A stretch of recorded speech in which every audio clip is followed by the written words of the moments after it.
Ah, então tá bom.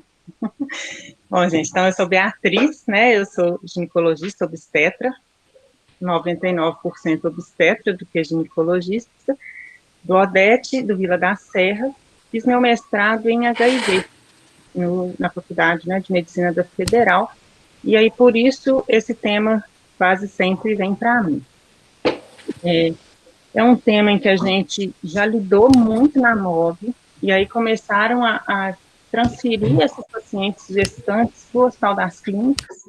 Por um lado, isso é muito bom para os pacientes, porque eles conseguem os exames mais rápido, né, concentra tudo lá, mas para a gente, quando aparece uma paciente HIV positiva, a gente acaba ficando um pouco meio perdido, e isso não é legal, né, e a gente tem que saber lidar com isso. Então, quando o Matheus me mandou o tema, ele falou assim, os residentes mandaram uma lista, e ainda mandaram assim, HIV, não sei nada sobre HIV, não sei quem falou isso, mas eu sei que é verdade, isso é um tema, assim, que se atualiza muito de quando eu fiz o mestrado, as pacientes usavam um tipo de antirretroviral que já não se usa mais, então é uma coisa que muda muito rápido, e muita parte fica para o infectologista, mas a gente tem que saber, né, pelo menos, mais ou menos, o que é, e principalmente os cuidados, né, quando a gente fala gravidez. Então, essa aula é um pouco grande, eu tentei, né, dar uma pincelada aí, uma visão geral mesmo, dos aspectos epidemiológicos da infecção pelo HIV, testes para o diagnóstico, o mecanismo da infecção e o uso dos antirretrovirais, e aí um pouco mais, né, específico da nossa parte, a transmissão vertical do HIV, o que pode influenciar nisso aí, o acompanhamento do pré-natal, as principais orientações, nossas principais condutas, o parto e o planejamento familiar dessas mulheres, dessas famílias. Usei como referência, basicamente, os manuais do Ministério da Saúde, tá? O HIV no Brasil, a gente é muito bom nele, tá?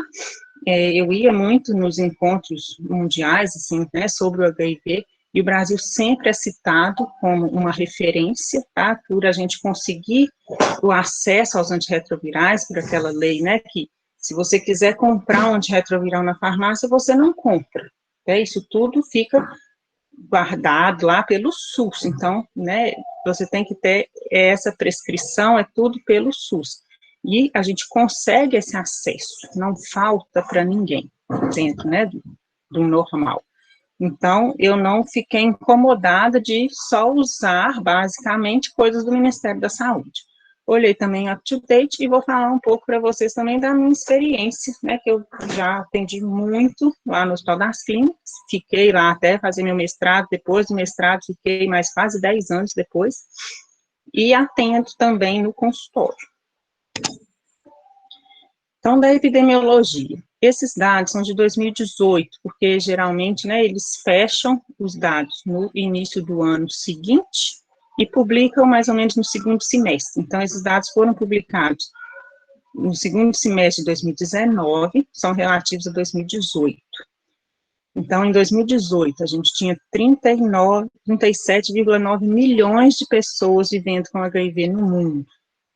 E é importante, né, salientar, gente, que 79%, né, a estimativa, 79% dessas pessoas sabiam que tinham o HIV. A gente tinha aí mais ou menos 8 milhões de pessoas infectadas e que não sabiam. Quando a gente considera o Brasil, esse mapa, né, ele destaca as cidades com maior taxa de infectados pelo HIV. Então, a região sul é das que mais concentra, o Sudeste, e Belo Horizonte está lá, e o Nordeste, tá? Seriam as três aí em ordem, as que de maior concentração. Esse gráfico eu quis colocar, porque eu achei, assim, que ele dá uma visão boa da doença, né, da condição, vamos dizer doença, porque doença é só a AIDS, de 2007 a 2017. Então, durante 10 anos, a gente vê a coluna amarela são os casos de AIDS. a gente vê que a AIDS, ela está com uma tendência a cair. O roxo, o lilás, são as mortes, né, o óbito pela AIDS. Mais ou menos estável, com uma tendência a cair. Infecção em crianças menores que 5 anos, que aqui a grande maioria vai ser por transmissão vertical. Conseguimos, né, diminuir muito essa taxa, já foi 3,8, estamos mais ou menos 1,8. Agora, as gestantes infectadas pelo HIV, elas têm uma tendência a manter ou até a subir, acompanhando a taxa de infecção pelo HIV. Isso porque, gente, em pessoas jovens, essa taxa tem crescido, tá? Então, daí a nossa grande preocupação com o nosso público, né, que a gente mexe aí, as gestantes. Então, é muito importante a gente, né, testar todas as pessoas, né, a gente não sabe que a gente pode pegar, sim, mas principalmente as mulheres. Por quê? Porque além, né, ela pode transmitir o HIV, seja por relação, sem preservativo, compartilhamento de seringa, doação de sangue, como o homem, mas também pela transmissão vertical e pela amamentação. Então, o ideal é que a gente teste as mulheres na pré-conceição. Tá. Então, aqui, né, falando só da importância da gente, né, testar todo mundo, mas principalmente a mulher, por ela poder transmitir o HIV, além de ser pela relação, compartilhamento de seringas, sangue, pela transmissão vertical e pela amamentação. Então, quando a gente pega uma gestante, né, no nosso consultório, no ambulatório, no posto de saúde, qual que é o momento que a gente vai falar com ela de fazer o teste? Precoce, gente, é no nosso primeiro contato. A gente faz o teste, né, e antes dele, o aconselhamento. Coloquei essa setinha aqui para a gente lembrar que essa realização desse teste, ela é voluntária, confidencial e sigilosa, tá? Então, a gente tem que... Até aqui, vocês tinham escutado? Não. Tá. Não, e assim... Então, eu falo sempre assim, para a gente lembrar, porque muitas vezes você, tá, sua gravidez, vou te passar os exames aqui, e lá no meio desses exames tem uma sorologia para HIV, e a paciente nem sabe que está fazendo aquilo, né? Então, é direito dela que ela saiba o que é aquilo. E, né, o que se vier, que a gente vai confirmar e tudo, então... Atualmente, quase todo mundo sabe que faz esse teste, mas quando vem um resultado positivo, isso, né, a paciente não saber que estava sendo testada, isso pode dar confusão. Então, esse teste, ele é realizado na primeira consulta da paciente, né, de preferência no primeiro trimestre, a gente quer que ela consulte, mas se for no segundo, no terceiro, é ali, nessa primeira consulta. Obrigatoriamente, no início do terceiro trimestre, tá? Mais ou menos 28 semanas, isso no caso de ser negativo, no parto, e sempre que houver exposição ou ela relatar ter sido vítima de violência, tá? Durante a gravidez. Por quê? Porque naquilo ali ele pode ter, ela pode ter contaminado de novo. Junto desse aconselhamento, gente, eu sempre gosto, né, de lembrar isso, algumas coisas que podem fazer ter um falso positivo, porque não deve ser fácil, né, você fazer um teste e vir um HIV positivo. Então, lembra sempre, principalmente aqui, gente, vacinação recente contra H1N1. Se a paciente vacinou nos últimos 30 dias, alguns laboratórios já até perguntam isso, porque isso é um falso positivo comum, tá? Grávida, a gente pede para vacinar, então, é uma coisa que pode trazer aí um constrangimento muito grande. Além disso, doença autoimune, tá? Como lúpus, artrite reumatoide, tiroidite autoimune, Stevens-Johnson, hepatopatias, pacientes que fazem hemodiálise ou que usam terapia com interferon. Se a gente, né, uma criança que acabou de nascer, a mãe ela tem o vírus do HIV, se a gente testar essa criança pode vir positivo, simplesmente por essa aquisição aí passiva de anticorpos, tá?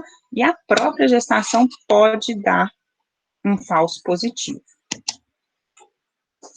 Sobre esses testes, vou falar assim bem rápido, tá? Basicamente, 4 tipos são usados. Então, os moleculares, neles a gente detecta o RNA viral ou DNA pós-viral. Então, é um exame, assim, muito específico, ele é sensível, assim, bem antes dos outros, então ele vai, né, tem um papel importante quando os anticorpos, que são os outros exames, ainda não são detectáveis, a gente já consegue. O problema dele é caro, né, é o que a gente chama aí de PCR. Imunoensaio, aqui a gente atualmente usa os de terceira e quarta geração, o ELISA é um deles, né, a gente vai detectar o anticorpo, anti-HIV. Então, os de terceira geração detectam IgM e IgG, anti-HIV, e os de quarta, eles detectam tanto o antígeno, P24, quanto os anticorpos, IgM e IgG, do HIV. Os outros são o blot, tá? Imunoblot rápido, que eles são proteínas virais, são imobilizadas nas suas membranas e capazes de ligar anticorpos anti-HIV específicos. Então, se tiver os anticorpos ali, eles se ligam. O teste rápido, né, que vocês já são super acostumados de fazer, eles são imunoensaios mais simples, tá? É basicamente a mesma coisa do imunoensaio, então vai ser os anticorpos, mas é uma metodologia de imunocromatografia, mais simples de ser realizada. Quando a gente faz um teste rápido positivo para HIV, não tem jeito, gente, com um teste eu já falar que é positivo, eu preciso de 2, tá? Com antígenos diferentes, com técnicas diferentes. Se eles derem positivo, 2 testes rápidos positivo, a gente já considera uma paciente HIV positivo, tá? Atualmente, isso a gente já consegue ter esse poder aí para, né, desencadear todos os nossos procedimentos com a paciente HIV positiva.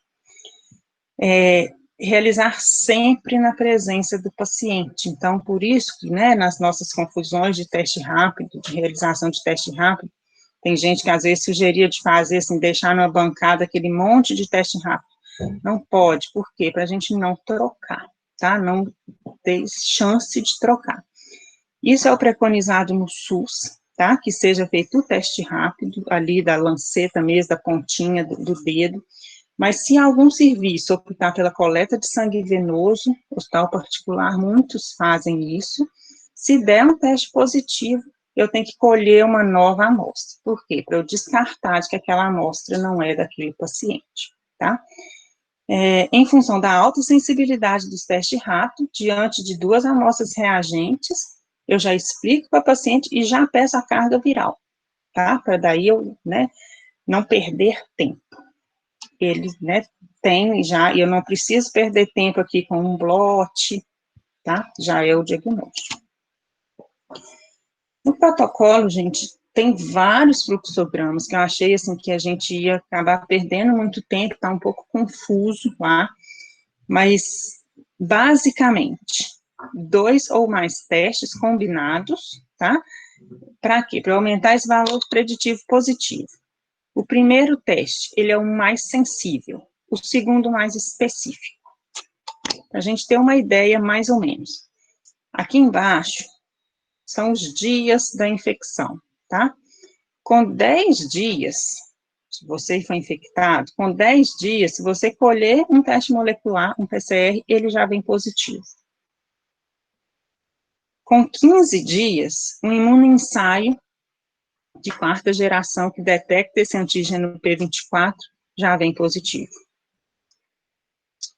E aqui também, gente, a gente consegue ver a janela imunológica, tá? Se a gente está usando um imunoensaio que tenha mais ou menos 10 dias de infecção, ele pode vir negativo. E se você fizer um PCR, ele vai vir positivo. Então, por isso, essa combinação de exames, tá? E sempre assim, se você conseguir esperar 10 dias para fazer o blot, a gente espera 30 dias, para a gente já fugir um pouco dessa janela imunológica aqui dos testes. Um imunoensaio de terceira geração, aqui com 20 dias, e ele já dá positivo, mas o blot ainda dá negativo. Por isso que tem gente que acha assim, o blot é muito melhor, a gente já podia fazer blot para todo mundo. Não é assim, tá? Com 25 dias, o blot ainda pode dar indeterminado, os outros exames já dão positivo, e com 30 dias, aí sim o blot está presente, tá? Ele ainda não detecta o antígeno P31, com 100 dias ele vai positivar.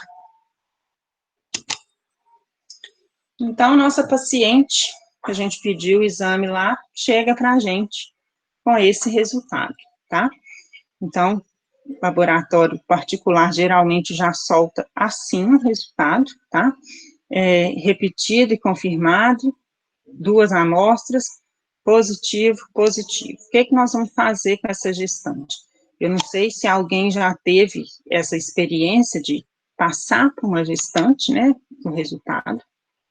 Não é fácil, mas a gente tem que estar preparado, sim. Muitas vezes, quando elas abrem, né, gestantes costumam olhar os resultados.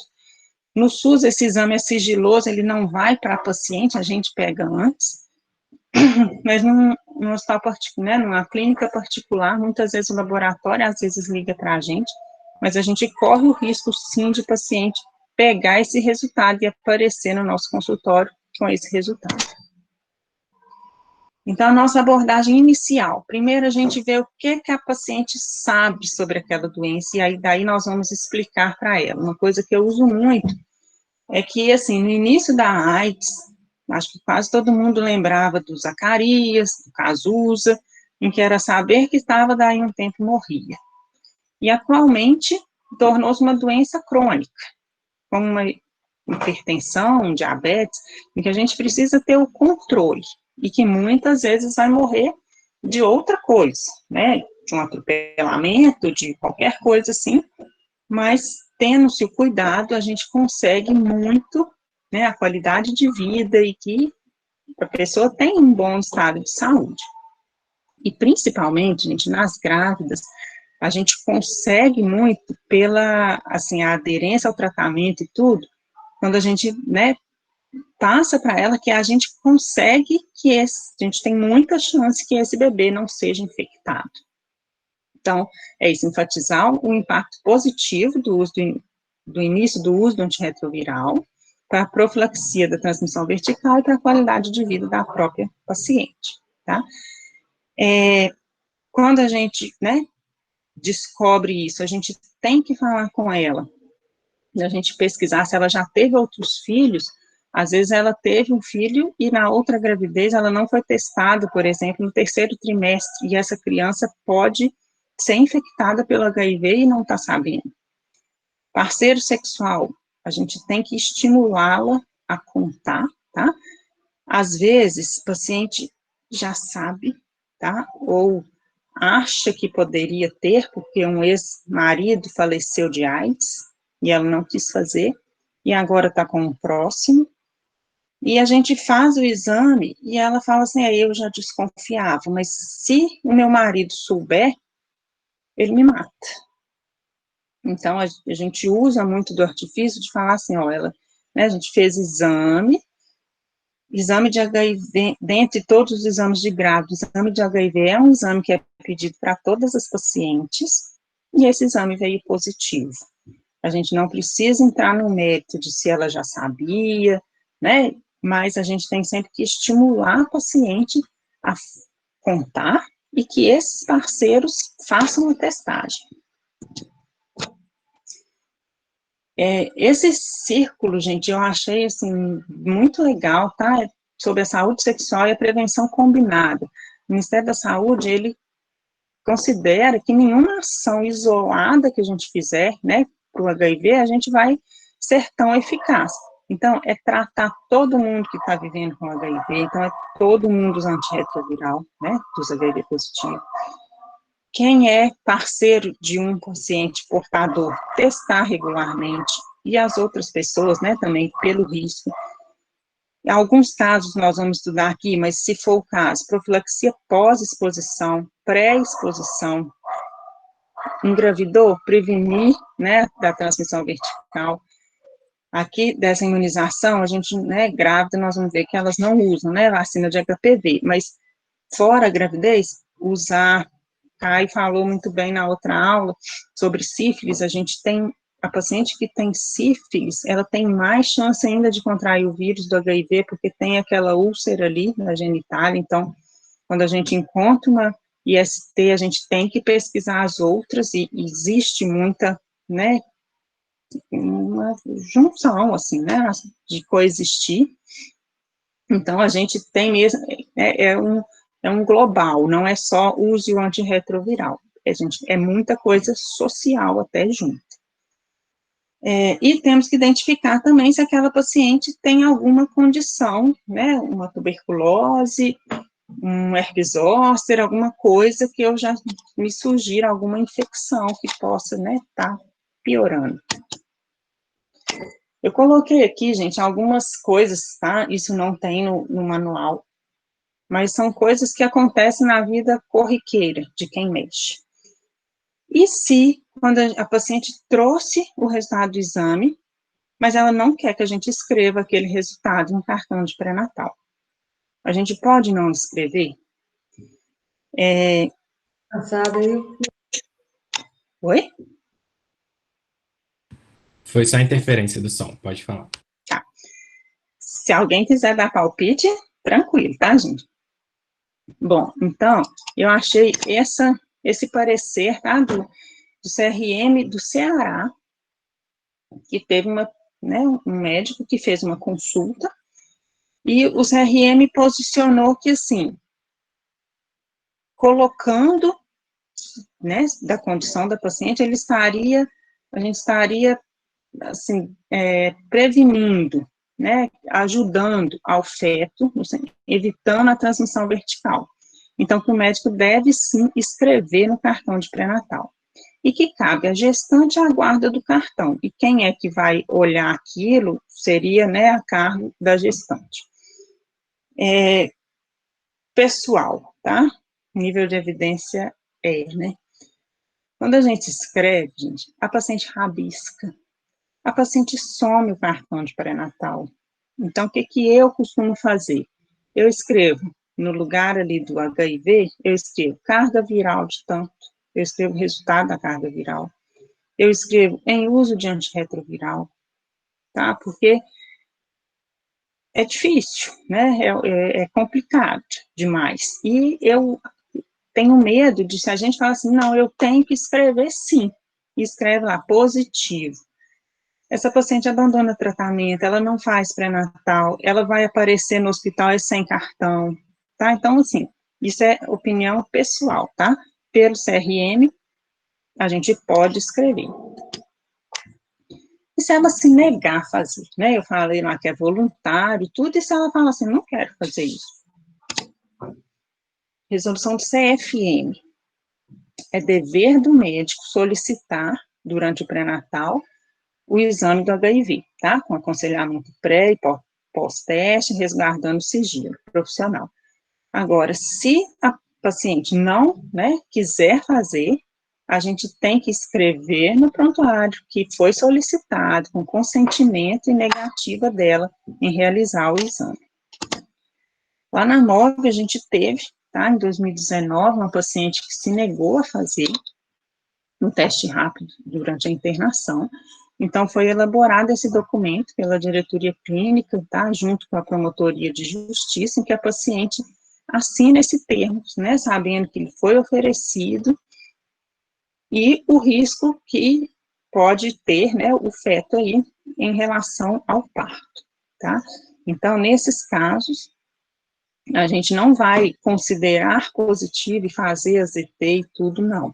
Depois que nasce, a pediatria colhe os exames.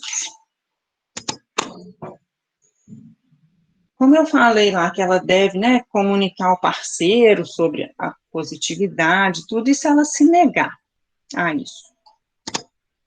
Isso, tá, também é uma coisa bem comum. Esse é um parecer do nosso CRM aqui, de 2017. O médico está ética e moralmente obrigado a comunicar ao parceiro de um indivíduo infectado pelo HIV. Sendo que o nosso paciente tenha sido suficientemente informado quanto ao risco que expõe o companheiro e os meios para minimizá-lo, né? Ele pode, né, se for positivo, ele pode usar um antirretroviral e tudo, e se ele não souber, ele não vai usar, e a gente pode estar piorando a doença dele. Então, inicialmente, o ideal é que a gente convença a nossa paciente a contar, muitas vezes indo, né, na consulta com a gente junto, com psicologia junto, mesmo se for que não vou contar, é nossa obrigação contar. Em relação à anamnese e exame físico, gente, a anamnese, tá, e o exame físico também, dentro do nosso padrão, tá, o normal, mas em específico, tentar definir aí mais ou menos se já sabia, principalmente para a gente, né, ver se precisa testar algum filho anterior, se tem relação, se já fez hemotransfusão, uso de droga, socialmente, como que ela é, se ela tem um amparo ali, se ela vai conseguir tomar esses remédios, tá? Questão de exames, eu vou falar isso depois, se ela já usou antirretroviral. Na época que eu fiz o mestrado, tinham pacientes em que não precisava se usar antirretroviral direto, tá? Muitas vezes era assim, durante a gestação usava para prevenção. Atualmente não. Começou antirretroviral, essa paciente vai usar ele para sempre. Mas assim, se já começou, eu comecei, mas parei, passei mal, parei. Isso é importante principalmente para a gente pensar na adesão dessa paciente, se ela é realmente, né, se ela vai aderir, e pensar em resistência. Pedir cartão de vacinas, né, super importante em grávida, mas ainda na HIV positivo. Saber se ela está compreendendo a doença, né, que aquilo ali nós vamos ter que ter um cuidado para sempre, se ela tem boa aderência.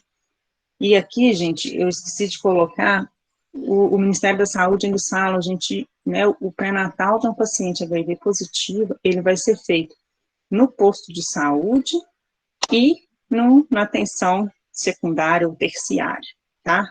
Né, referências ali para alto risco. Eles falam para a gente não perder o vínculo da atenção básica.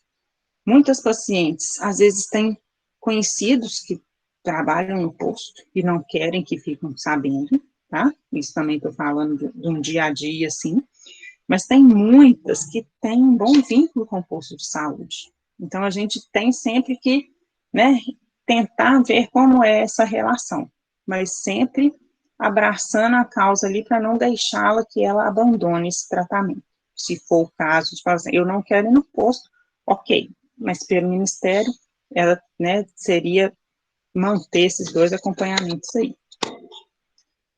Utilização de preservativo masculino e feminino ou outras formas de prevenção combinada, se usava, tá?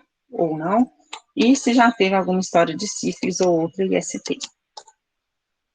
No exame físico, também, né, o exame normal que a gente faz sempre, esses em específico, né, tentando buscar algum critério para AIDS ou doença oportunista.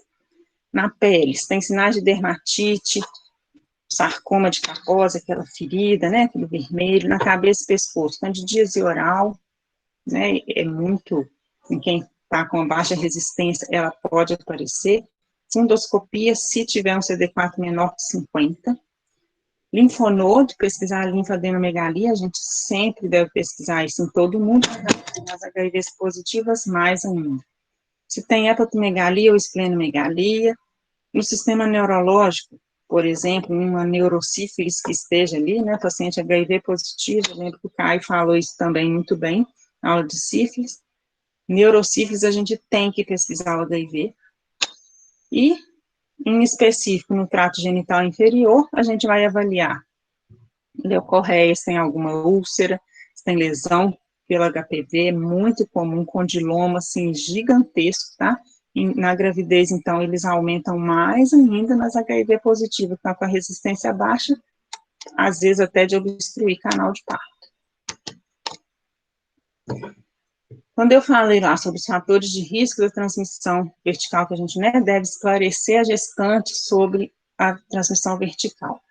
A gente sabe que tem alguns fatores aí relacionados ao próprio vírus, como o genótipo, a viremia plasmática, o tanto que tem ali, né, isso vai influenciar. Se tem resistência já antirretroviral, em relação à mãe. Então, em relação ao vírus, pouco a gente pode fazer, né?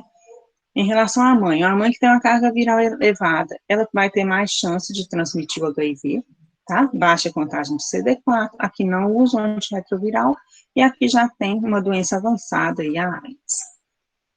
Obstétricos, né, relacionados ao parto em si. Procedimentos invasivos na gravidez, nós vamos ver ali que eles, né, não são, a gente é orientado que não se faça, tá, miocentese, portocentese, scalp. Presença de corioamnioniite, a gente também aumenta a chance desse bebê infectar. O uso do AZT venoso, quando indicado, ele ajuda a diminuir a chance da infecção, e tudo que a gente pensar que vai fazer o feto ter contato com o sangue por mais tempo, numa quantidade maior. Então, episiotomia, sim. Parto instrumentado, sim, nós vamos ver isso com mais detalhes depois, e ruptura de membranas por tempo prolongado também. Esse tempo prolongado aqui seriam 4 horas, tá? Em relação ao bebê, né, o RN, é a amamentação, que no Brasil é dado como para não amamentar, é contraindicado, tá? Em alguns países, como na África, às vezes, se não vai morrer do HIV, vai morrer de fome, então eles autorizam a amamentação lá, mas no Brasil isso não é autorizado. E um bebê ser prematuro também aumenta a chance de ser infectado. O manejo do antirretroviral. Isso aqui, gente, muitas vezes a gente fala assim, isso aqui é com infectologista, não entendo nada. Então, eu não vou aprofundar tanto, mas eu acho que a gente tem que ter um mínimo de conhecimento, tá? Então, se as taxas de transmissão vertical, se a gente não fizer nada, de 25% a 30%, tá, de transmissão, sendo que 75% é antes do parto, no intraparto, tá? 25% é gestacional ou de amamentação e tudo. Sempre que a gente for iniciar um antirretroviral, pedir a genotipagem antes de começar. Por quê? Para eu poder ver, é como se fosse uma cultura de uma hemocultura, de uma urocultura. A qual antirretroviral aquele vírus é sensível, tá? Isso é muito comum em pacientes que abandonam o tratamento várias vezes, o vírus ganha resistência. Entretanto, se essa genotipagem for demorar muito para ser colhida, a gente começa o antirretroviral. Então, eu coloquei esse vídeo aqui, gente, é bem leigo, mas eu achei, assim, muito bom para a gente entender, tá? Meio lúdico, assim, como que o vírus, tá, entra no organismo, e daí a gente consegue entender melhor essas classes aí dos antirretrovirais. Se você ainda precisa saber, se você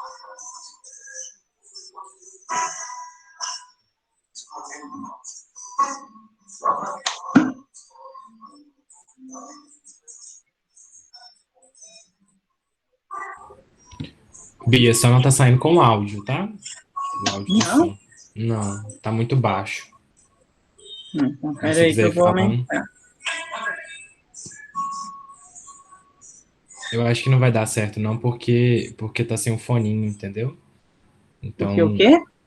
como tá sem o fone, o computador tá captando seu áudio, entendeu? O áudio do ambiente. Então, Peraí tá que eu captando. coloco o fone aqui. Talvez eu acho que você tenha que ir falando. Nossa, mas vê se assim vai dar certo.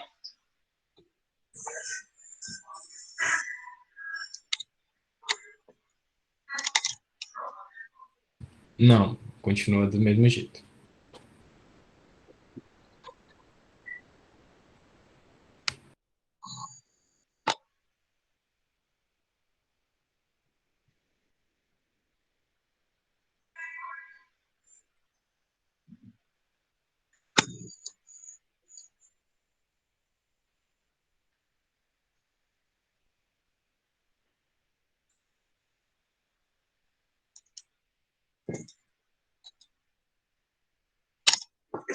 como o CCR5, para se conectar e destrancar.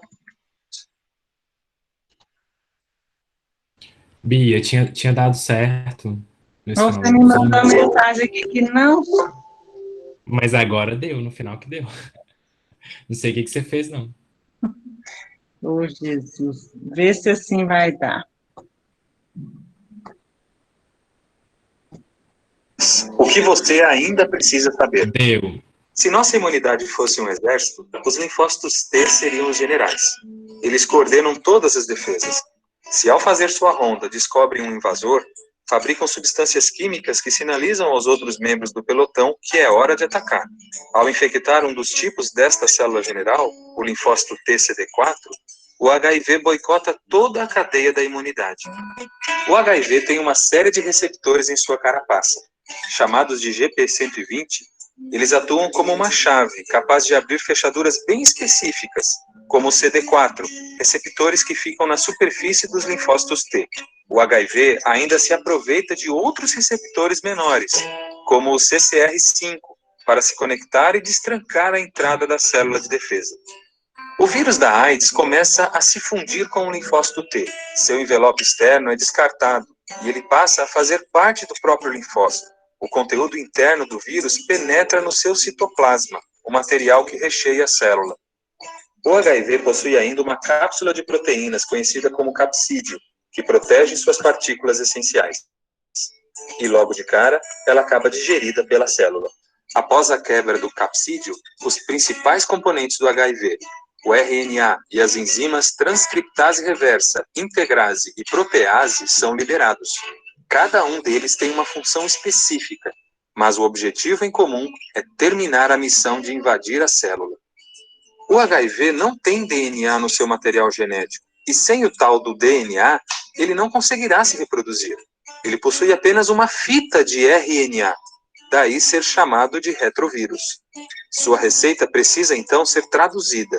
É aí que entra a primeira enzima. A transcriptase reversa traduz o RNA para DNA. Primeiro, a transcriptase reversa cria uma fita de DNA e depois completa o serviço fabricando uma segunda cópia. Assim, surge o que se chama DNA de dupla hélice. Essa forma de DNA em dobro é a única capaz de se confundir com o material genético da célula de defesa. Confusão perigosa. A enzima integrase entra em campo logo em seguida para aparar as extremidades do DNA novo em folha do vírus. Assim, ele se encaixará perfeitamente no meio do material genético da própria célula invadida. A integrase também leva o DNA do vírus, que estava até então solto no citoplasma, até o seu núcleo. Lá, completa a emenda, como se o DNA do HIV fosse soldado ao DNA do linfócito. Pronto, ele está oficialmente infectado. O linfócito T escravizado passa a obedecer somente às ordens do vírus. Elas são enviadas por meio de um RNA mensageiro que sai do núcleo e viaja de volta ao citoplasma. O RNA mensageiro alcança os ribossomos, organelas responsáveis por fabricar cadeias de proteínas. Após receber o recado, essas estruturas produzem os ingredientes que servirão de base para a formação das novas cópias de HIV. A última daquelas 3 enzimas a marcar presença é a protease. Ela corta as cadeias de proteína que saíram dos ribossomos em sequências menores, ajustadas ao tamanho e às necessidades da reprodução viral. Desse jeito, são produzidas novas cópias de RNA, transcriptase reversa, integrase e protease. Com o material pronto, é formado o capsídeo. Receita completa. O novo HIV está preparado para se espalhar. O vírus recém-montado vai em direção à borda da célula, empurrando a membrana de modo a forçar sua saída. Na corrida pela liberdade, ele ainda ganha um envelope novo em folha. Nas primeiras fases da infecção, são produzidas 100 bilhões de novas cópias de HIV por dia. E, infelizmente, cada uma dessas cópias está apta para encontrar outro linfócito e repetir todo. Bom, gente, então, né, isso aí é para a gente entender. O que você É porque você tem que clicar fora do vídeo para passar. Então, assim, a gente consegue entender mais ou menos onde cada classe de antirretroviral vai atuar, tá? Então, né, impedindo ali, principalmente transcriptase, né, aquelas coisas todas que ele falou, protease, a gente vai ter inibidor da transcriptase, tanto análogo quanto não análogo, que aí vai ter o AZT, tenofovir, 3TC, são nomes que a gente já está mais acostumado a escutar, tá? Os não análogos, principalmente nevirapina, efavirenz, inibidores da protease, Delfinavir é um que usava muito na minha época, tá? De residente ainda, não se usa mais. Atazanavir é um que ainda usa-se muito, ritonavir. Inibidores da fusão e inibidores da integrase. Não está aqui, mas, né, é um dos que a gente mais usa atualmente, que é o raltegravir. Então, só para a gente ter uma ideia, mais ou menos, de como que é a atuação, tá, dos antirretrovirais. Repetindo, todas as gestantes, tá, né, infectadas pelo HIV, elas vão usar, são 3 antirretrovirais, independente de qualquer fator, se já usou antes, se é AIDS, se não é AIDS, se é indetectável, durante a gravidez, ela tem que usar um antirretroviral. Quando que a gente vai começar isso? Precoce, tá? Geralmente, depois do primeiro trimestre. Por que isso? A gestante que já usava, a gente continua, tá? Aí, se precisar de trocar e tudo, né? Mas continua. Mas a gente sempre pensa assim, deve ser uma formação, né? Os estudos mostraram que, assim, a incidência de fetos mal formados em gestantes usando antirretroviral é semelhante à da população geral. Então, esse não uso aí nessas primeiras semanas não é por causa disso, tá? É por causa de emese. Se a paciente toma antirretroviral e por coisas da gravidez mesmo, ela vomita, né? Tem os vômitos, a gente pode induzir uma resistência por esse médio uso aí, tá? E se nascer antes de 14 semanas, aquilo não tem, né, função nenhuma em relação à transmissão vertical, porque é um feto ainda enviado. Tratamento recomendado hoje em dia, tá? A maioria vai usar 3TC, tenofovir com raltegravir. Então, essa é a associação preferencial, porque dose única diária, o tenofovir, tá? O 3TC e o tenofovir, e tem um perfil favorável, os outros, eles davam AZT oral, a gente dá muita anemia, tá? Neutropenia também, então, né, quando a gente relaciona a lipoatrofia, ele é muito melhor tolerado, tá, do que o AZT. Se não tiver o tenofovir 3TC, a gente vai para o biovir, né, que é o AZT junto com o 3TC. Raltegravir, ele é o mais estudado nas grávidas, é o de escolha atualmente. Negativo dele, ele pode aumentar transaminases, então a gente vai ter que ficar vigiando isso aí, e eles são 2 tomadas diárias. Essa orientação está no manual do Ministério da Saúde, que as que já estavam usando, tá? A paciente já sabia que tinha HIV, ela já usava antirretroviral, engravidou. Estando indetectável, a gente continua com o mesmo antirretroviral, desde que não fosse o dolutegravir. Só que, de 2020, uma publicação da Organização Mundial de Saúde já fala que é todo mundo usar o dolutegravir, tá? Porque ele parece que o índice de resistência a ele é muito pequeno, pouco efeito colateral, então, inclusive, nas grávidas, eles estão autorizando. Eu até liguei lá para o pessoal do Estudo das Clínicas para saber se eles já estão, né, seguindo isso. Depende muito do infecto. Alguns trocam, outros deixam, tá? Mas acho, né, é importante saber que já existe essa possibilidade de manter o dolutegravir. Bom, gente, então, um papo meio chato, assim, esse meio de infecto, né, de antirretroviral, a gente vai agora para a nossa parte mais obstétrica. Nossa paciente, acompanhamento no pré-natal, quais exames a mais eu devo me preocupar? O hemograma, nós vamos fazer um por trimestre, tá? Por quê? Pelos riscos de anemia, principalmente, né? O 3TC com o tenofovir, ele não dá tanta anemia, mas ele ainda dá. Tipagem sanguínea, normal, cumbis, glicemia. Alguns antirretrovirais, principalmente os que terminam com IR, né, que a gente gravava antes, que eram os inibidores de protease, sem ser o dolutegravir, mas eles aumentam a glicemia. Então, por isso, essa vigília maior, tá, em relação à glicemia de jejum. GPD, né, o pós-destrozol, o normal, tá, entre 24 e 28 semanas, falam para a gente fazer um exame de urina, rotina, e urocultura, um por trimestre, função hepática, uma inicial, mas em paciente que está usando o raltegravir, que vai ser, né, a nossa grande maioria, a gente deve acompanhar isso aí, principalmente no terceiro trimestre, e se alguma usar nevirapina, também temos que acompanhar isso aí, mais ou menos um por trimestre. Função renal, principalmente, né, no início e segundo trimestre, a gente sempre calcular aí o clearance de creatinina para ver se ela tolera o antirretroviral.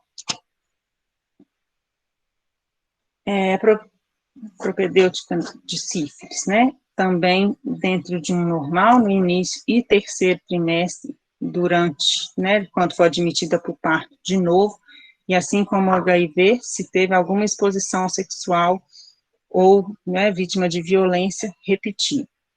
Pesquisar hepatite A, hepatite B e hepatite C, uma vez só, e sorologia para toxoplasmose, lembrar que a paciente que tem o vírus do HIV, gente, ela não existe imune, tá? Então, ainda que IgG positivo, essa paciente precisa ainda ser acompanhada trimestralmente, solicitar a sorologia. Citologia de colo uterino, né? Como também toda grávida, o suave para estrépito também.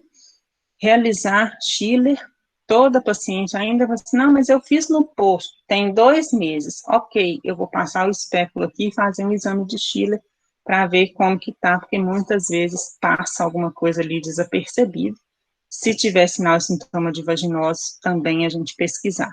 PPD é uma coisa que a gente quase não vê na morgue, né, assim, é só HIV positiva mesmo, que eu já vi fazer. A gente tem que pesquisar, gente, se essa paciente pode, né, ter tido tuberculose. Então, em pacientes assintomáticos, sem história prévia de tuberculose, fazer. Essa parte aqui, geralmente, o infecto, as pacientes falam assim, o infectologista já pediu. Mas a gente tem que saber e sempre conferir se foi colhido, né? Então, CD4, no início, segundo e terceiro trimestre, a carga viral, eu coloquei esse círculo aqui, porque muitos infectos não pedem, tá? Essa do terceiro trimestre, que é a 34 semanas para frente, que vai nos fazer muita diferença. Então, principalmente em paciente que já tem uma carga viral indetectável há muito tempo, ela engravidou, não está bem, fez lá com 28 semanas, continuava indetectável, muitas vezes eu já vi um infecto que não pede, então a gente tem que lembrar, 34 semanas tem que colher, tá? Se ele não pediu, a gente pede. E a genotipagem é aquilo que eu falei da gente, né, colher antes de começar, é o ideal. Se a paciente te fala assim, eu tô tomando, doutor, mas a carga viral tá lá em cima, a gente colhe a genotipagem de novo, para até diferenciar se foi alguma resistência criada, ou se, por exemplo, raltegravir, ele é sensível. E a paciente fala, eu estou tomando, e aí você faz a genotipagem, ele continua sensível, essa paciente não está tomando. Tá? É um jeito que a gente tem de ver também essa aderência né, que aí sim justifica a carga viral não abaixar.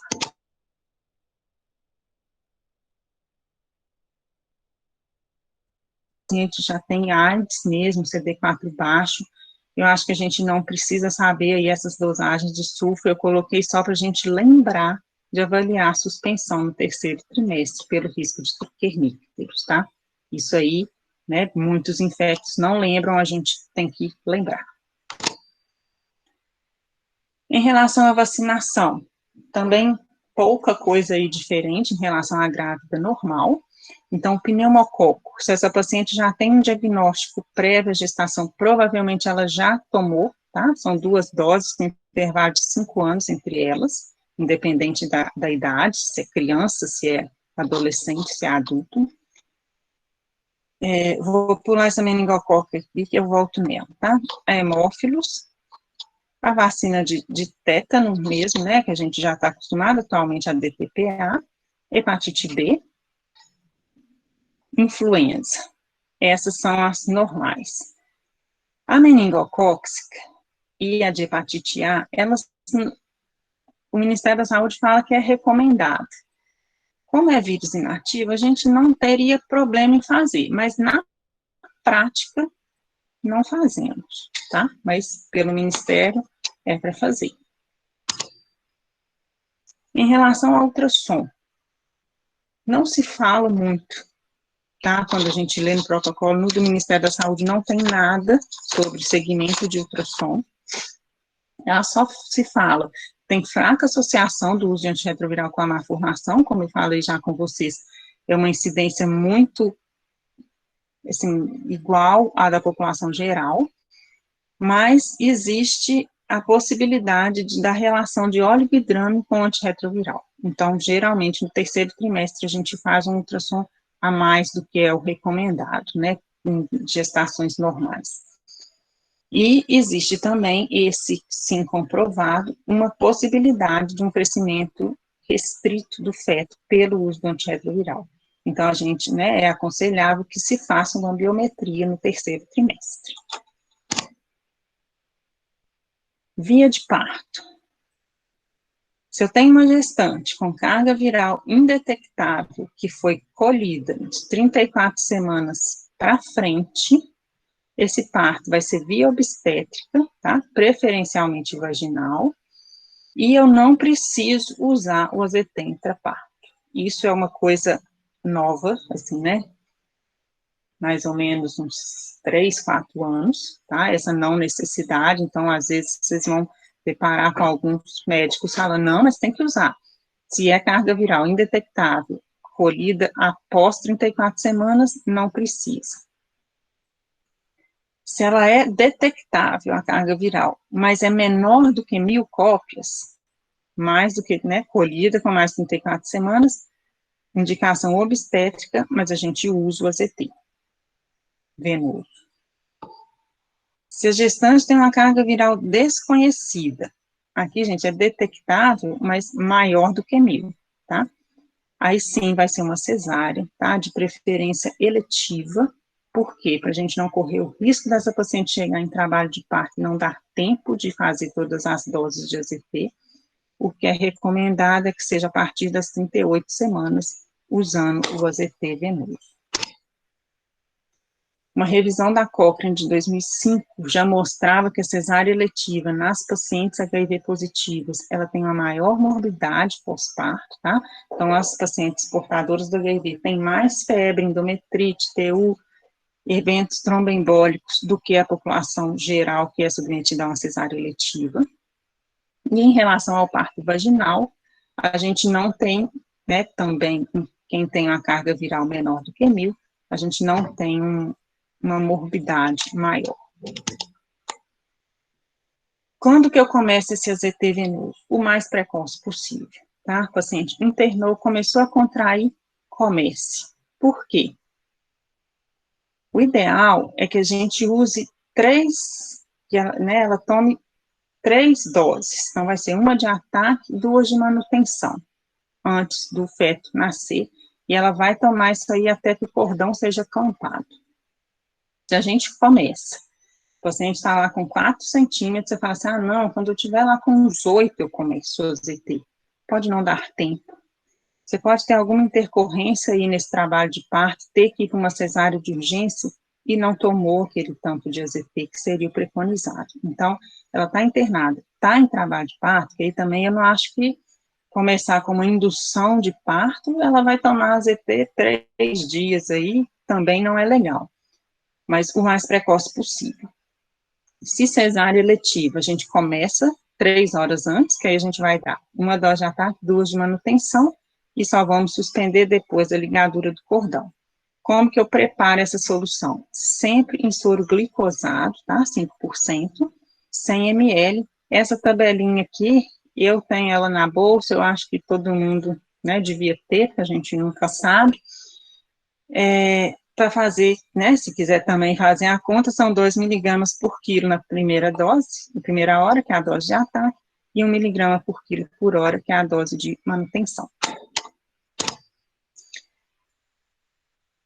Teve um tempo também, mais ou menos uns 4 anos atrás, em que não acabou o AZT venoso no Brasil. Em vários lugares estava sem. Então, nesses casos, mas é assim, a exceção da exceção da exceção, a gente pode usar o AZT oral, tá? No começo do parto, a cada 3 horas, a paciente toma um comprimido. Isso aqui, gente, do Ministério, tá? Não é o recomendado, tá? Não é assim, ah, é mais fácil, é só assim, olha, não tem mesmo. Por quê? Porque a gente não sabe o nível certo, a gente não sabe se a eficácia aí vai ser semelhante. Cuidados gerais. Sempre pensa assim, gente, um mínimo de contato de sangue do RN, né, com o sangue materno. Então, contraindicado todos os procedimentos invasivos durante o trabalho de parto. Eu achei um artigo que fala que se for extremamente necessário fazer, por exemplo, uma amniocentese de alívio, que você faça o AZT venoso, isso é um trabalho da USP de Ribeirão Preto, faça um AZT venoso como você faz o parto, tá? Para evitar aí essa transmissão. Mas na literatura toda fala-se que é contraindicado. Nós vamos evitar usar fórceps ou vácuo. Se precisar de um dos dois, melhor o fórceps do que o vácuo. Causa do cefalematoma, né? A gente começa, né, o AZT até a ligadura do cordão, já falei. De preferência, lembra que o tempo de bolsa rota, ele começa a ser um fator de risco, enquanto o RN está ali empelicado, ele está mais protegido, então a gente, né, assim, tem cuidado para tentar não romper essa bolsa, mesmo no parto normal, a gente não vai fazer uma amniotomia. O trabalho de parto, a gente evitar toque desnecessário, e aqui eles frisam usar o quartograma, então tocar realmente quando for o necessário, evitar a bolsa rota, não é contraindicado usar ocitocina, tá? Os que aumentam aí a atividade uterina. A gente, né, vai usar como uma gestante normal. Episiotomia, a ligadura do cordão, já falei, e a episiotomia só mesmo se necessário. Na cesárea, primeiro, refazer a conta, isso eu acho que a gente tem que fazer para toda cesárea que a gente vai fazer, refaz para ter certeza de que não trata-se de uma gestação com feto ainda prematuro, né, você está fazendo eletivo, então não é prematuro, 38 semanas, ok. Abrir os campos tudo na hora da esterotomia, enxugue os campos tanto para proteção da equipe quanto do feto. Se possível, parto pelicado, que é aquele RN, né, que nasce ali dentro ainda da bolsa, ligar o cordão imediatamente. Então, aqui, gente, não tem aquela do pediatra falar um minuto, né? Não tem. Nasceu é clampar mesmo. De jeito nenhum ordenhar o cordão, tá? O que eu falei, né, de completa hemostasia antes da esterotomia, e uma coisa também que muita gente esquece, a dose de antibiótico profilático aqui é dobrada, tá? São 2 gramas. Então, isso tudo que eu falei é para aquela paciente que a gente sabe que, né, tem o vírus. E para as que chegam em trabalho de parto e que a gente faz o teste rápido, ou que chega e fala assim, olha, eu não fiz o pré-natal e eu tenho HIV sim, que via de parto que a gente vai, né, tomar. A indicação da via de parto deve levar em consideração a fase do trabalho de parto em que ela se encontra e o prognóstico do tempo de evolução. Então, gente, vamos supor, a paciente não tem carga viral, tá? Então, cesárea. Mas ela está com 7 centímetros. É melhor que eu leve ela para cesárea, para não nascer de parto normal, ou é melhor eu dar o AZT e que se for para nascer de parto normal, pelo menos nasce com o AZT. Dê o AZT. Ele faz mais diferença do que a via de parto aqui, tá? Assim como a bolsa rota. Nossa, mas ela já chegou aqui com 2 horas de trabalho de parto, mais 3 horas do AZT, vão dar 5 horas de bolsa rota. Eu vou aumentar a chance desse RN ser infectado. Ok, é melhor isso do que não dar o AZT, tá? Então, por isso que eles falam aí da gente levar em consideração em que parte que tá, em que pé que tá, mas o uso do AZT venoso, quando necessário, né, quando ela não tem a carga viral indetectável, ele é o fator que pesa mais. Então, vocês estão lá de plantão, fazemos um teste rápido que veio positivo. Fazemos o segundo teste rápido para definir o diagnóstico e, a partir daí, se der positivo mesmo, desencadeia tudo como se a gestante fosse mesmo positiva, né? Se não, o laboratório vai colher, mas com a garantia de que essa paciente não sai de alta sem esse diagnóstico, né, sem esse resultado de exame pronto, tá? Positivo, esperando ainda o outro. Iniciamos o uso do AZT venoso, suspendemos a lactação, isso aqui, gente, da lactação é uma coisa que a gente tem que lembrar de falar lá no pré-natal, tá? Pra gente já ir plantando essa ideia da paciente de que ela não vai amamentar, porque às vezes a gente tem todo esse trabalho e tudo, e a paciente vai para casa, a família não sabe, a família cobra dessa amamentação, e ela acaba amamentando, e às vezes esse RN vai, né, contaminar aí. Então, uma coisa também que eu faço muito é de falar assim, a gente teve que usar um remédio durante o parto, e ela não pode amamentar nessa primeira semana, tá? Para famílias, né, que não podem saber. E aí, depois disso, ela não tem leite e para por aí. Lembrar de notificar, tá, gente? Muitas vezes a CCH cobra da gente a notificação dessa paciente, isso é obrigatório. O laboratório entregou para a gente, definiu, realmente é uma infecção, né, pelo HIV.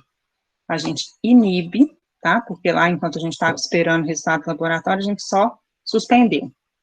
Agora a gente vai inibir a amamentação com a cabergolina. E aqui ele fala uma coisa que não é o que a gente faz muito na prática lá, que é a inibição mecânica, que é o enfaixamento, colocação de compressas, só se a cabergolina não estiver disponível. A gente geralmente faz os dois, tá?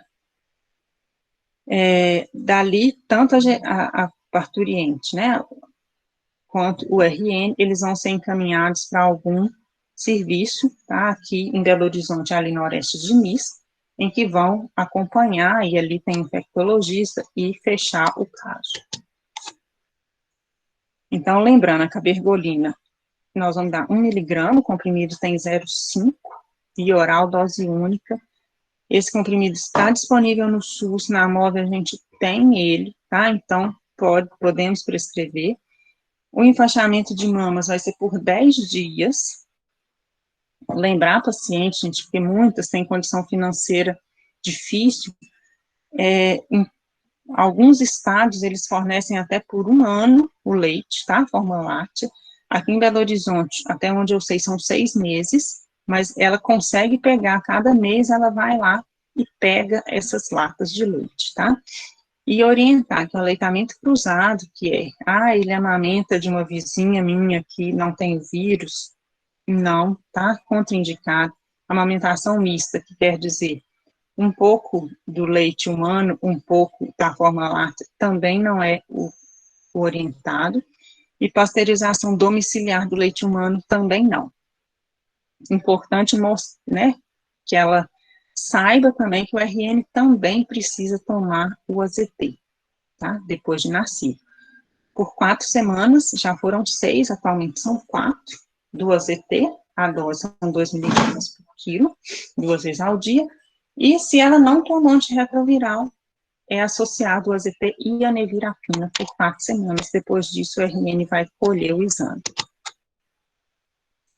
Coloquei aqui algumas intercorrências da gravidez, que a gente às vezes fica um pouco perdido quando a paciente ela é HIV positiva. Então, trabalho de parto pré-termo. Mesma condução do que nas pacientes não portadoras, com o acréscimo de que a prematuridade nesses bebês, ela é pior, né, ela vai aumentar a chance desse bebê ser infectado, então a gente tem que lutar mais ainda para inibir. Então, uso de tocolítico liberado, uso de corticoide, a nossa dose, ela é muito pequena para você pensar assim, ela é imunodeficiente, isso pode prejudicar, podemos usar, tá? Ruptura prematura pré-termo de membranas, mesma coisa também, mas até 34 semanas, aqui não existe aquela janela de, né, poder ir até 36 e 6, não. Em caso de hemorragia pós-parto, pacientes que estão usando inibidores de protease, a gente não usar derivados de ergo, né, que é o metergin. Tem risco de resposta vasoconstritora exagerada, anemia, isquemia periférica e central grave. Então, dá preferência aí para o miso ou ocitocina. Em caso de peremese gravídica, grave, tá? Considerar a internação dessa paciente, uso de droga endovenosa, e se vê que realmente é uma, né, ela está vomitando muito, retiramos o antirretroviral, deixa ela melhorar, é melhor que a gente comece depois do que ela tomar, né, esse uso aí irregular, tá? Toma e vomita depois. Coloquei isso aqui, gente, isso é uma colinha que eu tenho, tá? Porque o AZT venoso, ele está disponível em hospital do SUS. Se você tem uma paciente que você vai fazer um parto em um hospital privado, a gente não tem o AZT. Então, ou você interna e pede, solicita, faz toda a papelada e eles conseguem, mas isso demora. Pelo Vila da Serra, eles pegam no Hospital de Nova Lima para levar, então, assim, não vai ser uma coisa que a paciente vai chegar e começar, não, tá? Isso tem que ser planejado. Então, o que eu faço? Tem todo esse protocolo, a paciente pega a medicação e fica com ela, tá? Eu peço para ela, assim, você anda com cartão de pré-natal para onde você for. Junto com o cartão de pré-natal estão os seus remédios. Então, essa unidade de dispensação de medicamento na rua Carijós, tá? A paciente tem que ir lá. Ela vai pegar tanto o AZT, né, injetável, quanto o xarope. A gente preenche o Siscom, que fica nesse site aí. O que é isso? É como se fosse o receituado, assim, não sei se todo mundo já viu, né, quando está prescrito um antirretroviral, vem já um formulário, a pessoa marca o X ou a quantidade lá, então é isso, e esse vai ficar armazenado lá. A gente tem que fazer 2 vias da receita branca, do que vai ser usado, relatório com o nome completo da paciente, data provável do parto, via de parto pretendida, nome do hospital onde ocorrerá o parto, e a ficha de notificação do HIV. A paciente leva isso lá na rua Carijós e eles entregam. Lembrar, gente, que isso é do município, tá? Então, se, por exemplo, vai fazer o parto no Vila da Serra, lá em Nova Lima, é diferente, tá? BH só entrega para o hospital em Belo Horizonte. Em relação à contracepção, a infecção pelo HIV não contraindica nenhum método de contracepção, tá? Vocês já tiveram aí também várias aulas, né, sobre isso, e também foi falado. Lembrar sempre, gente, se essa paciente tem também hepatite B, hepatite C, lembrar do fígado dela, né, que já é um pouco sofrido, e a pílula, né, também vai ter uma passagem hepática aí, temos que ver se ela pode receber. Então, contraindicamos se tiver uma disfunção hepática ou cirrose grave. Lembrar de interação medicamentosa dos antirretrovirais com contraceptivos, tá, hormonais orais, existe. Espermicidas e diafragma, por poder, né, para a gente evitar aí essa microfissura na parede vaginal, a gente prefere que não use, tá, mas nenhum método, dizer assim, que piorou o estado da paciente em relação ao HIV, isso não aconteceu. Se a paciente fala assim, eu vou usar só camisinha, é muito dependente da adesão, a gente tem aí uma taxa de falha de até 21%, então geralmente a gente pede para que ela use o preservativo em associação com algum outro método contraceptivo. O DIU não é contraindicado, mas nas pacientes com CD4 menor que 200, a gente recomenda, a gente não precisa tirá-lo, mas se for inserir, que ela, né, tente lá com antirretroviral e tudo, melhorar esse CD4 para daí a gente inserir. Contracepção cirúrgica, vasectomia e STB, seguem a regulamentação existente para a população em geral. Então, o fato dela ter o HIV não é um passo a mais, tá? Nós já tivemos casos até de liminar judicial e tudo. Se tem a liminar, ok, mas não é porque é uma paciente, ela tem uma cesárea prévia, mas ela tem o HIV. Isso não é uma causa, assim, né? A gestação não vai piorar aquilo ali. Diferente, por exemplo, de uma cardiopatia grave, que a cardiologista te fala assim, não, a gravidez piora muito o estado dela. Então, né, isso não é motivo para a gente ligar a paciente. Na contracepção de emergência, a gente vai dar preferência para levonorgestrel em dose única, em relação aí ao fígado, né? Então, gente, isso seria o não querer engravidar. Mas o planejamento familiar, né? Uma paciente que descobre que tem o vírus, ela tem direito, tá, à continuidade da sua vida civil, profissional, sexual, afetiva, ela pode querer ter 10 filhos. Tinha uma paciente que faleceu, coitada, agora, mas ela teve 6 cesáreas, paciente lá do Hospital das Clínicas. Ela tinha um CD4, gente, que eu nunca vi isso na vida, de 5. E ela falava, eu vou ter quantos filhos Deus me mandar. E a gente não podia ligar. Faleceu depois de AIDS mesmo, infecção, né, mas não relacionada ao parto. Elas têm esse direito, tá? Então, esse desejo de ter filhos, né, se ela vai querer uma próxima gravidez e tudo, a gente deve conversar isso, para quê? Para a gente poder garantir uma condição melhor, para que essa gravidez ocorra de uma forma melhor possível, para evitar, né, tanto a piora dela, quanto da transmissão vertical. Então, aqui, eles falam, tá, isso desse acolhimento, tá? Preferencialmente multidisciplinar, integrado, e a gente lembrar, gente, que a gente tem adolescente HIV positiva, a gente tem, né, crianças HIV positiva, lá no Hospital das Clínicas tinha um paciente que, né, transmissão vertical, ela quando era um RN, ela pegou da mãe e cresceu, acompanhando no serviço lá, engravidou. Então, como que ela está pensando quando ela vai começar a ter atividade sexual, como que nós vamos prevenir? Essa orientação é muito importante. E se fala assim, doutor, eu agora estou pensando em ter filhos.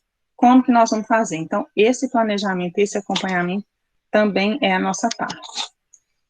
Vamos pensar, a paciente é soropositiva e o marido não. E a gente quer filho. Isso tá, gente, no manual do Ministério, tá? É recomendado que eles façam uma autoinseminação vaginal programada. A gente tem uma taxa de sucesso aí de 55%. No dia fértil, eles têm a relação usando o preservativo, ejaculou, colhe ali do preservativo, ou se quiser ejacular num copinho, né, num vasilhame, depois aspira o sêmen ali, né, do copinho ou do próprio preservativo, e a mulher vai injetar dessa seringa sem agulha, óbvio, o mais profundo que ela conseguir, né, da vagina, ideal se for logo após a ejaculação, orientam dela ficar deitada por pelo menos 30 minutos, tá? E pode se repetir isso a cada 2 dias do período fértil. Isso, eu tenho paciente que já, né, que conseguiu dar primeiro, tem uma taxa de sucesso, eles falam de 55%, mas é boa, tá? E eles falam que depois de 12 vezes tentado, não conseguir engravidar, fazer uma propedêutica de infertilidade, se não achar nada, pode-se tentar ainda até por 2 anos, 24 meses. Se o homem é soro positivo e a mulher é soro negativa, querem filhos. Na clínica privada, gente, geralmente isso aqui vai para reprodução, tá? Técnica de reprodução, lavagem de sêmen. No manual do Ministério da Saúde, eles citam essa contracepção natural planejada, que seria o quê? A gente conseguir que esse homem tenha uma carga viral indetectável, tá? Por 6 meses antes, e daí nós vamos deixar que eles tenham relação de forma habitual, tá? Em parceiros, né, heterossexuais, para daí a gente, né, que eles saibam desse risco e tudo, mas que a chance da mulher se contaminar vai ser pequena. Se a gente vai, né, vai tentar, ideal é que ele esteja com essa carga viral indetectável há pelo menos 6 meses, essa mulher, esse é um dos casos em que ela vai tomar o pré-exposição, né, o antirretroviral pré-exposição, ela começa a tomar